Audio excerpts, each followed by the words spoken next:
Assalamu alaikum everyone, this is Mera Zafar. The topic which I am going to teach you today, that is energy and respiration, and that is from A to biology. So let's start with our topic.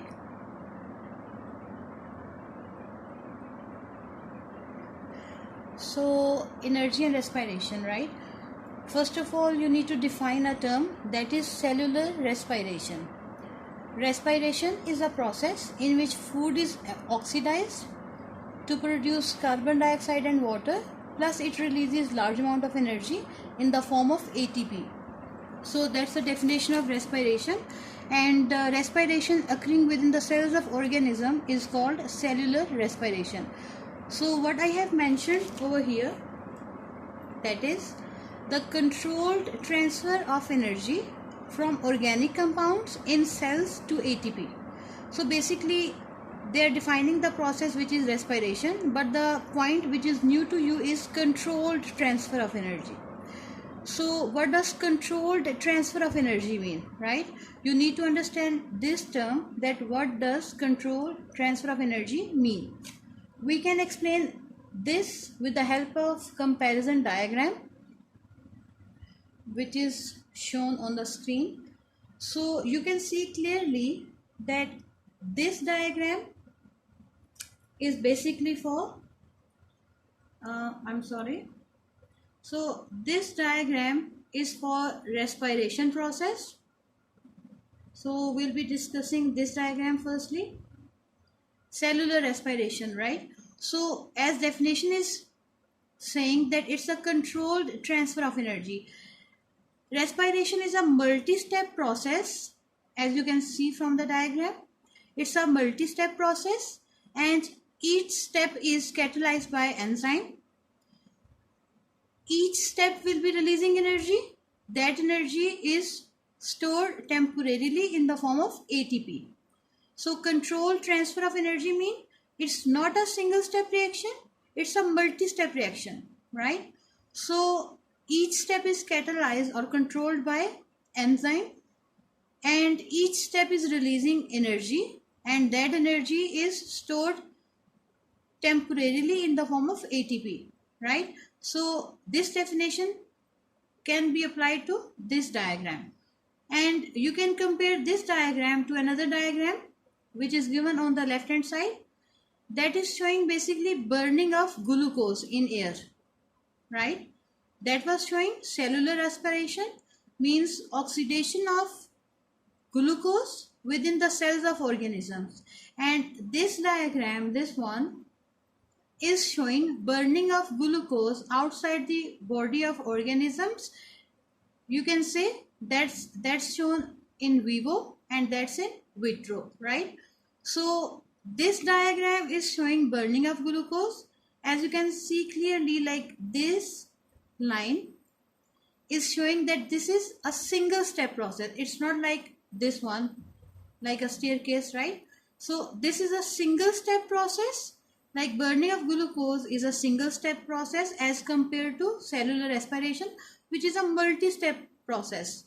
And what happens here, again glucose is burnt in the presence of oxygen, and that produces carbon dioxide and water, plus it releases large amount of energy, but that energy is dissipated into the surrounding in the form of heat energy की form, right? So you will be saying that burning of glucose is a single step process, and the energy which is released in this reaction, that is dissipated into the surrounding as heat energy. And cellular respiration is a multi-step process, and the energy is released at each step, and that energy is stored temporarily in the form of ATP. So in both of these processes, the one which is basically useful for the cells, for the organism, that is respiration, because whenever you do some strenuous exercise, you require energy, and that energy will be provided by ATP molecule, because in your body ATP is immediate source of energy, right? So that was all about cellular respiration, like its definition is shown over here, and then I have explained that definition by doing a comparison between two diagrams. One diagram was for cellular respiration, and the other one was for burning of glucose, right? So let's discuss two other terms. One is autotroph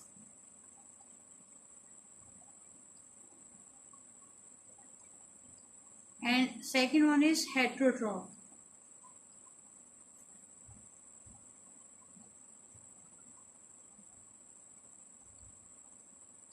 So autotroph, which are self-dependent, and heterotroph, which are dependent on other organisms. So heterotroph are those organisms which are unable to synthesize their own food, whereas autotrophs are those organisms which are able to synthesize their food themselves.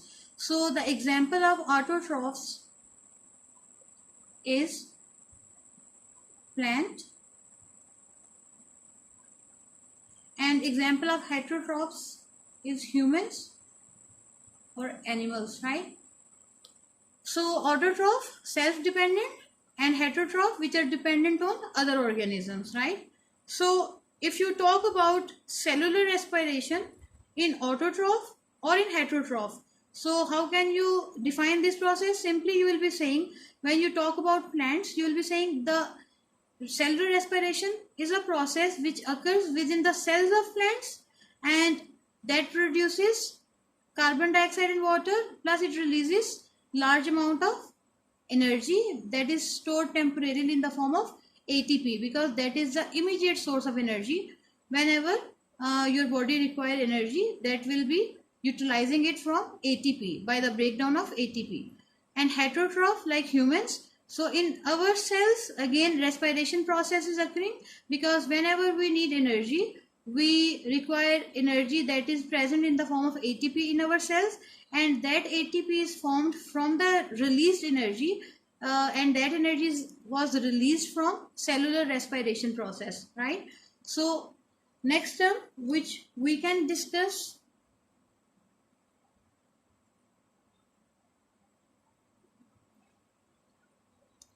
is energy releasing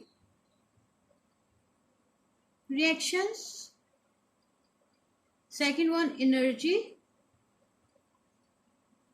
requiring reactions. So simply, as heading is indicating, that energy releasing reactions in our body cells will be those which will be releasing energy overall, and energy requiring reactions in our body cells are those which require energy for various processes, right? So whenever you take food, then that food is metabolized, right? And in our cell, you will be saying two types of reactions are occurring. One type of reaction is called energy releasing reaction, and the other type of reaction is called energy requiring reaction. Energy releasing reaction, will be releasing energy, and energy requiring reaction will be requiring energy.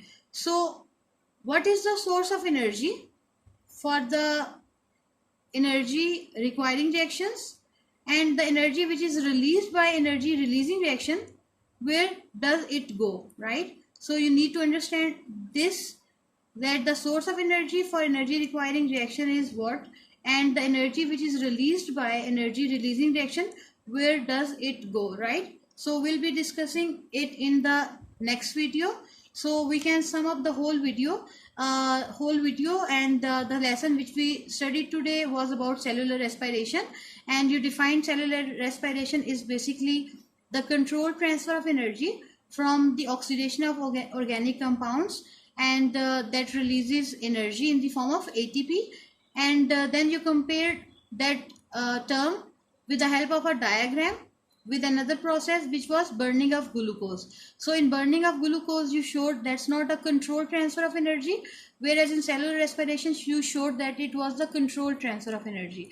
How did you show it? You showed it with the help of these two diagrams, that cellular respiration showed that it's a multi-step reaction, and that is step enzyme is present which is catalyzing that reaction, and at the end along with the products energy is released, that is released in the form of ATP. So this whole process is basically multi-step process, and this whole process is controlled process which is controlled by enzyme. And then in the second process, which is burning of glucose, that is a single step, and energy is released immediately, and that is released in the form of heat energy into the surrounding, so that is of no use. Then again the process which is of importance, that is respiration, because that produces ATP which you can use for various purposes within your body cells, right? Then you discuss definition of autotroph and heterotroph, and at the end you discuss energy releasing reaction and energy requiring reaction. So these two types of reaction, we'll be discussing about these two types of reaction in the later video inshallah, right? Thank you very much everyone. Allah Hafiz.